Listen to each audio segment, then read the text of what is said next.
Mesdames et messieurs, bonjour et bienvenue dans ce journal. Au sommaire, la première édition du Festival international des rythmes et danses identitaires d'Abomey-Calavi a fait l'objet d'une conférence de presse hier, une initiative qui vise la promotion de la culture béninoise. Enfin, le démarrage des travaux d'élargissement de la route inter-État à Kassato-Aleda, des travaux salués par les riverains mais qui ne sont pas sans conséquences sur leur quotidien. Et puis en République démocratique du Congo, un ancien Premier ministre ne sera plus candidat à l'élection présidentielle, une manière de promouvoir un autre qui a plus de chances de l'emporter.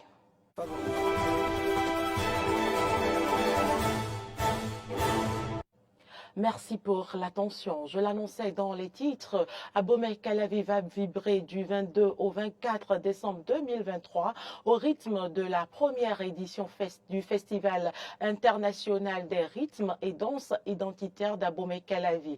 Un festival où la riche culture béninoise et africaine sera déployée afin que la jeune génération s'y abreuve. En prélude à l'événement, les organisateurs ont organisé une conférence de presse qui s'est tenue hier à Dadi Center à Calavi. Arthur Wendo. La danse et les rythmes musicaux traditionnels constituent en Afrique un patrimoine identitaire qu'il importe de valoriser, et c'est ce que Gildas Lantokbode à l'état civil où Gilles Dadi s'apprête à faire au cours du mois de décembre au travers de ses différentes activités. C'est le festival qui est d'Abomey-Calavi, un peu comme on a l'habitude de l'utiliser comme la plupart des festivals qui présentent leur origine, un peu comme le festival d'Orléans, un peu comme le festival d'Anoumabo. Mais il s'agit des rythmes et danses qui permettent d'identifier une localité, une région, un pays. Et tous ces rythmes et danses se retrouvent dans Abomey-Calavi pour cette belle célébration qui sera annuelle. Il y aura du toba, il y aura du zeni, il y aura du agbadja, il y aura du teke, il y aura du bourrian, il y aura d'autres rythmes qui permettent d'identifier des pays, des régions.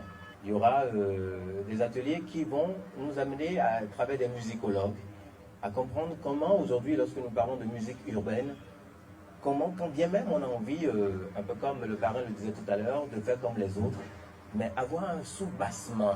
King Vincent, la voix d'or du Togo, est le parrain de la première édition du Festival international des rythmes et danses identitaires d'Abomey-Calavi. Gilles Dadi justifie le choix de l'artiste. C'est pour manifester un peu le caractère international que nous avons choisi King Vincent. J'ai eu à le dire avec M. Rouyazé, qui a posé également la même préoccupation que M. Ba. Le contact que M. Ba m'a aidé à établir également au niveau de la mairie d'Abomey-Calavi.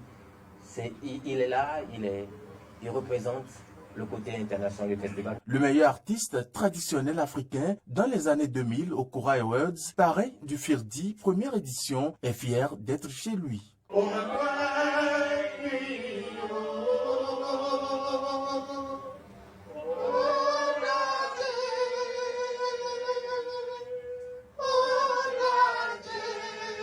Je suis chez moi. Pour pousser encore plus loin, je dis souvent aux gens que mon pays est plus grand que le Togo, mon pays est plus grand que le Bénin, que je viens du Grand Tobé. Beaucoup ont cru au visionnaire du Festival international des rythmes et danses identitaires d'Abomey-Calavi, notamment Mathieu Ba, responsable du tourisme. J'ai cru en Gilles Dadi parce que c'est quelqu'un qui se bat pour avancer. C'est un jeune qui m'a plu et je suis fier de voir ce qu'il fait. Je suis fier de voir ce qu'il fait et je crois qu'il ira très loin parce qu'il travaille beaucoup pour cela et il ira très loin. Et comme on dit, c'est le confortement. King Vincent disait tout à l'heure, le nom ouvre des portes. C'est son nom aussi qui ouvre des portes. Lui ne sait pas, je connaissais les Lantokbode depuis la classe de 6e à Porto Novo, ses cousins, les Ludovic, etc. et tout. Et donc, parce qu'il a un bon nom, quand il me parle, je lui ouvre toutes les portes que je peux lui ouvrir. Outre le côté valorisation des rythmes et danses identitaires, le Firdi, Festival international des rythmes et danses identitaires d'Abomey-Calavi, se veut être un espace de dialogue intellectuel permettant aux visiteurs et aux participants de partager des idées, de discuter des préoccupations liées au secteur et de promouvoir la diversité et l'intégrité culturelle.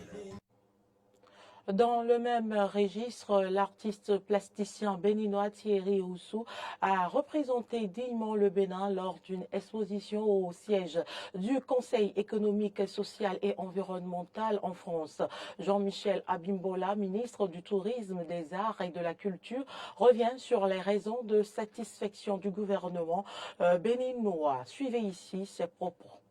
Au moment où le gouvernement du Bénin met tout en œuvre pour révéler les artistes béninois, pour révéler la scène créative béninoise, au moment où tout le monde peut reconnaître aujourd'hui les efforts qui sont faits au Bénin, sur le continent africain, pour que notre pays devienne l'épicentre des arts, l'épicentre de la culture, un véritable hub de toutes les cultures du monde, eh bien oui, ça fait écho et ça fait sens de se dire, c'est à ce moment-là, effectivement, que la troisième Assemblée constitutionnelle française choisit, comme par hasard, un artiste béninois qui a des choses à dire et qui, à travers son œuvre, évidemment, a apporté un message.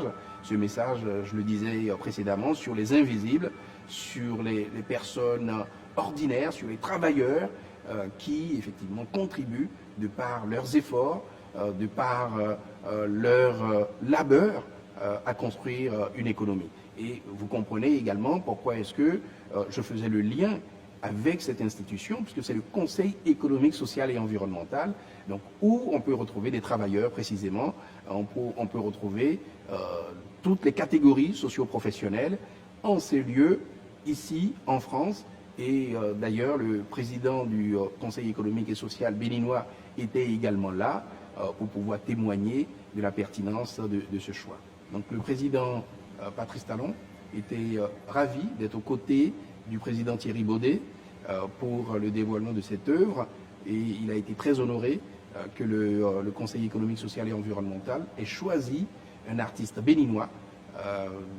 Dans tous les artistes qui existent à travers le monde, dans tous les pays qui existent à travers le monde, c'est un artiste béninois qui a été retenu, et cela évidemment fait écho à la volonté et à l'ambition du Bénin de révéler ses artistes et de révéler son patrimoine, de révéler sa culture.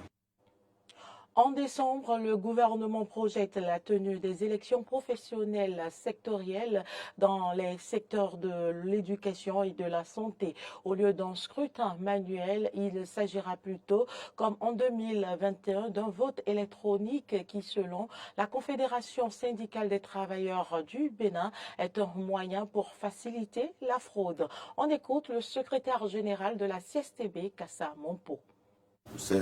Après avoir préparé les textes et tout, installé la commission électorale, et la commission travaillait, ça devait être une élection manuelle, un scrutin manuel avec bulletin, quand à la dernière minute, on ne sait pas là-bas de quoi, le gouvernement a changé pour dire non, que c'est un vote électronique. Ce n'est pas seulement le problème de vote électronique, mais il y a que dans la procédure d'organisation de cette élection sectorielle, il y a un problème qui se pose. Le décret qui parle d'élection n'a pas prévu des candidatures en alliance. C'est d'ailleurs pour ça que en 2021, quand on avait fait ces élections, même les confédérations n'ont pas pu faire des alliances en tant qu'alliance. Une confédération d'un certain Bakary Martin est allée soutenir la candidature de la CSA Bénin. Une autre confédération d'un certain Agosouvé Maxime est allée soutenir la candidature de la COSI Bénin, sans parler d'alliance. Donc maintenant, il s'agit d'une élection sectorielle. Et c'est à ce moment qu'on apprend que 3 confédérations font alliance en violation des textes. De toute façon, au niveau de la CSTB, les syndicats affiliés à la CSTB ont écouté les conseils que la CSTB a donnés. Nous avons donné des conseils à une autre fédération au sein de laquelle se trouvent les syndicats affiliés à la CSTB pour profiter de cette occasion pour réduire la multiplicité des syndicats. Par exemple, au niveau de l'enseignement maternel et primaire, il y a 10 syndicats qui sont affiliés à la CSTB.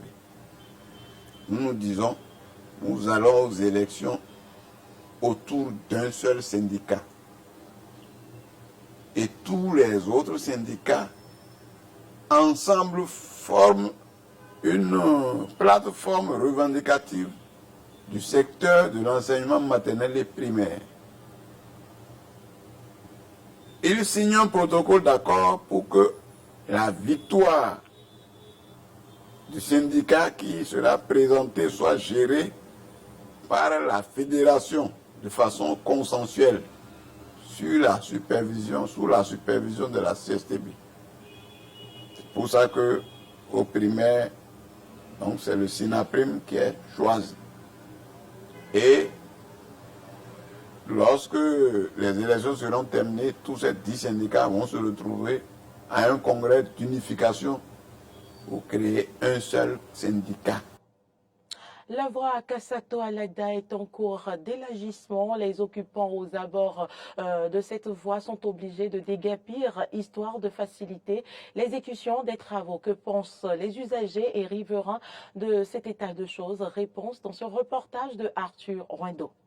L'étroitesse de la voie à Kassato-Alada est la base des cas d'accidents sur le tronçon. Conscient de cela, le gouvernement a enclenché, il y a quelques semaines déjà, un déguerpissement systématique des populations dans le but d'élargir la voie et de faciliter les travaux. Ils ont dit qu'ils vont faire la voie, ils vont reconstruire la rue. Bon, c'est ce que moi j'ai appris. En fait, c'est pour la bonne chose, pour le développement. Mais ça fait mal. Mais on ne peut pas laisser ça comme ça. Pour l'avenir, c'est une bonne chose. C'est une bonne chose. C'est une bonne chose. Quand on me dit que je vais pousser derrière, mais j'ai déjà même poussé. Mais c'est bon pour qu'il va faire les voies. Sinon, les gens sont en train de faire beaucoup d'accidents ici. Toujours, les gens morts. C'est pas bon comme ça. C'est bon qu'on va bien pousser pour que les voies vont bien passer. Ils ont cassé pour moi aussi. Mais ça ne tient pas. C'est bon maintenant. Mais on attend depuis des années. C'est maintenant qu'on est en train de trouver ça. Mais je félicite le président de la République. C'est une initiative qui est à saluer selon les riverains et usagers, mais qui est difficile à supporter. La difficulté est très difficile.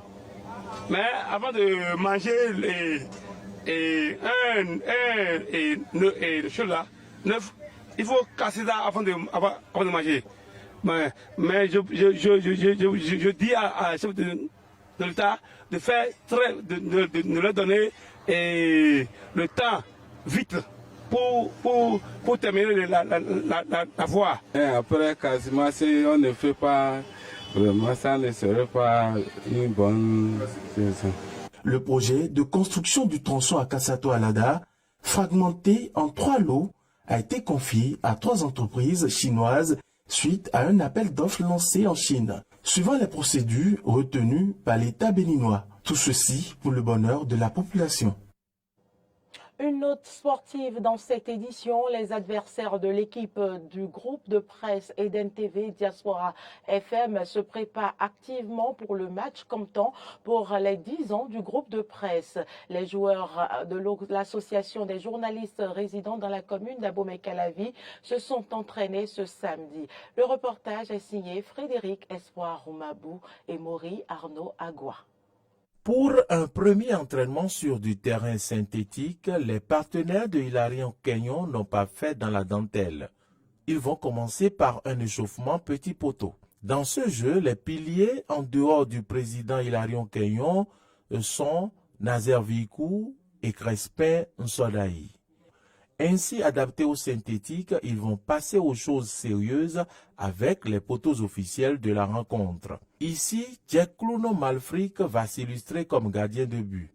Des tentatives de dribble éteintes quelquefois, quelques passes réussies, des frappes et des buts. Au terme d'une trentaine de minutes d'entraînement, la coach pense que ses poulains sont tout à fait en jambes pour répondre au match du mercredi. Bon, c'est un match de gala, ça se prépare très bien. Bon, on va jouer entre nous. Je suis sûr de mes poulains, mais on va donner le meilleur de nous-mêmes. Et le mercredi, vous aurez à faire. Identifier aura à faire avec nous. Et au président Hilarion Kenyon d'ajouter ce qui suit. Comme vous voulez voir la qualité du jeu auquel vous avez assisté tout à l'heure, donc vous renseigner sur ce qui va se passer le mercredi. Vous avez la chance de remarquer des joueurs qui ont quitté même l'extérieur. Vous avez vu le coach qu'on a réquisitionné spécialement pour ce match. Vous le connaissez très bien, vous connaissez ses compétences. Vous voyez les joueurs que vous avez en face de vous, ça doit vous donner de l'insomnie. Et donc nous sommes bien apprêtés. Nous n'attendons pas 10 ans avant de nous entraîner. Nous on est dans le football à tout moment. Vous voyez des gens, vous avez vu la qualité des jeux développés. Vous avez vu notre Gaulier, vous avez vu ses compétences, vous avez vu ses sorties, vous avez vu comment est-ce qu'il s'est défendu. Et donc nous vous rassurons que vous aurez du bon football. On n'est pas que journaliste, on n'est pas que directeur de publication, on n'est pas que promoteur d'organes de presse, mais on est des joueurs patentés. Et on n'est pas venu vous raconter ce qui s'est passé. Vous avez vécu en live. Vous avez assisté à un beau football. Vous en assisterez davantage le mercredi prochain. Je vous rassure.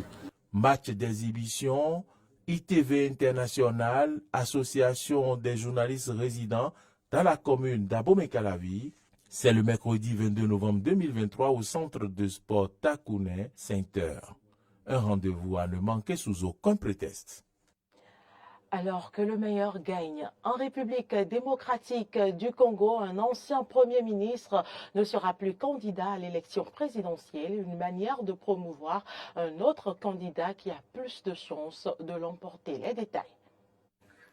Matata Ponyo Mapon, ancien Premier ministre de la République démocratique du Congo, renonce finalement à se présenter aux élections présidentielles. Son objectif, favoriser un autre candidat qui a plus de chances de l'emporter.